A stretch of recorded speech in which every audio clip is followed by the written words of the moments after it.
أعوذ بالله من الشيطان الرجيم بسم الله الرحمن الرحيم. Sister, thank you for waiting. Would you please state your name and occupation, then state your question? I'm Sakina D'Souza, and I'm a Catholic. I believe Brother Yusuf was a Catholic before.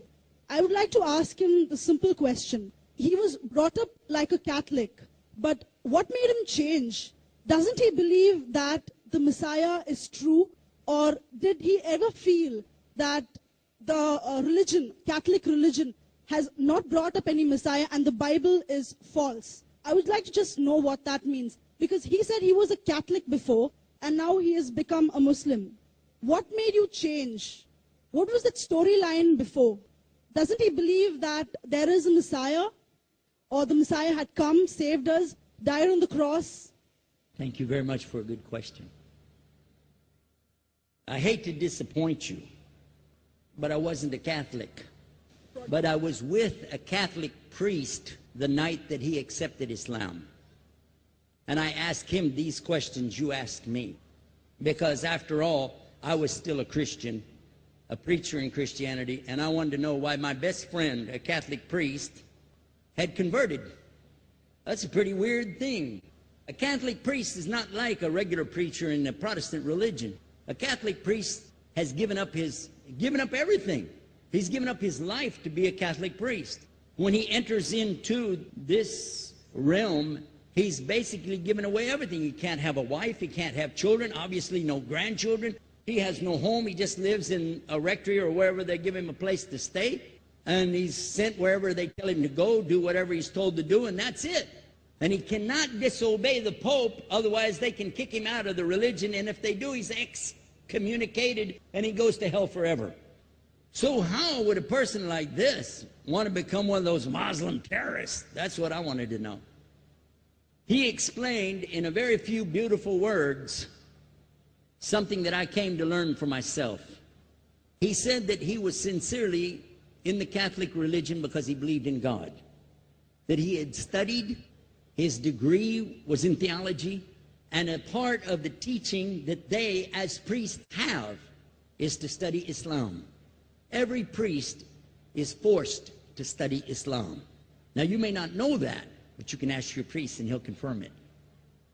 And when you study Islam, even when Islam is taught to you by somebody who hates Islam, as long as they don't corrupt it too far, you can still see the truth in Islam.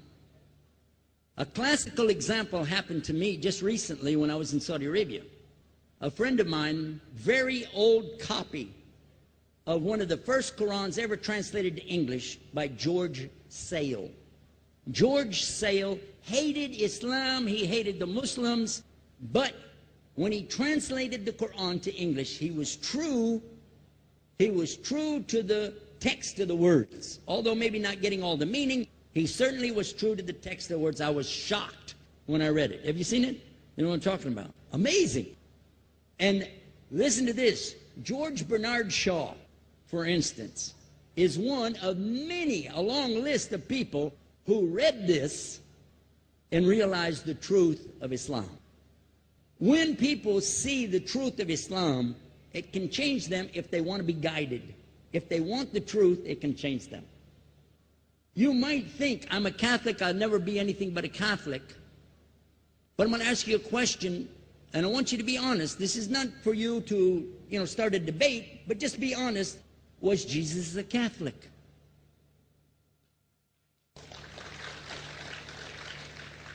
And it's not open to debate, so there's no point in opening that up, because you know and I know he wasn't.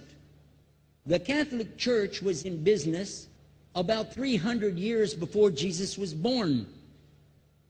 It's on their website. Don't go like this. It's on their website. That's where I took it from. The Catholic Church was really started in Rome by Alexander the Great. Do you know what the word Catholic means? It means universal. It was the universal church for the Roman Empire.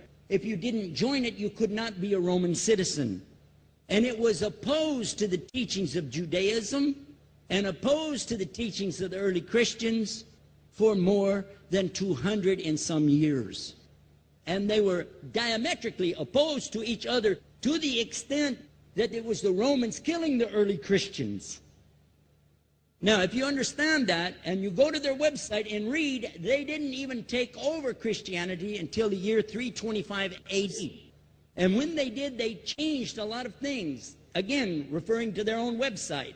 But if you want to check it in Britannica or Americana or grow your encyclopedias, go ahead and read about the Catholic Church. When, in August of 325 AD, at the Nicaea Council, they took over, first thing they said was, let's change the date of the birth of Jesus to be the same date as that of Mithras, which was the god, one of the gods worshipped there, and also the sun god's birthday was the same day, December the 25th, believing it to be the shortest day of the year. And Constantine was a sun worshiper of Sol Invictus. Go to the website, read it for yourself. There are a lot of points, but not the least of which, even today, if you go in any Catholic church, and I have, you'll see so many portraits and statues and idols and images throughout the whole place that for the one who's never experienced that, for a Muslim who knows about these images, he'll be like, whoa, a'udhu billah. Whoa, what's this? The first time I walked in a Catholic church, I was about 10 years old. I was shocked. I was shocked at the idols and statues everywhere, because in the Protestant religion, we were brought up to believe that the second commandment was just as important as the first commandment. The first commandment in the Bible, in Exodus, is the same as the first commandment in the book of Deuteronomy. It says, I'm the Lord your God that brought you out of the land of Egypt in the house of bondage. You know no other God beside me. Beside me there's no other gods. Thou shalt not have any other gods beside me. How many in this room agree with that commandment? Raise your hand. You notice the Muslims are raising their hand because it means Ashhadu an la ilaha illallah. That's the first commandment for us as well. The second commandment you have clearly says, thou shalt not make any idol, any graven image of anything that creeps upon the earth, swims in the sea beneath, or flies in the air above. And I was sitting in a church one time, sitting there in the morning service, watching, the preacher talk, and, they go on and on and on, and sometimes you lose your train of thought. I was looking. Whoa! On the front of the podium, there was a fish. A fish. For the symbol, make you fishers of men. It had a fish. I said, whoa. Then I looked up above his head at the big stained glass window, and it had a dove, and he had the olive branch in his mouth. The dove is flying, the bird, I said, whoa. And then I look over here, and there's a cross with a man hanging on it. And I said, wow, they didn't miss a single one. They got them all. Something walking on the earth, something swimming in the sea beneath, something flying in the air above. So look at these two things. Clearly, the first two of the 10 commandments, bang, bang, boom. Because if you said God is more than one, where did you get it from? When Jesus is talking to his own companions and they ask him, what's the greatest commandment? Mark 12:29. Clear. The greatest commandment is to know, O Israel, the Lord your God is one God. And you have to love him with all your heart and all your mind and all your strength. And this is no different from what Prophet Muhammad ﷺ was saying, the same thing to his people. Same thing I mentioned in the lecture. This is certainly for us the same. So what you see is Muslims practicing the commandments, and you see people claiming the commandments but practicing something else.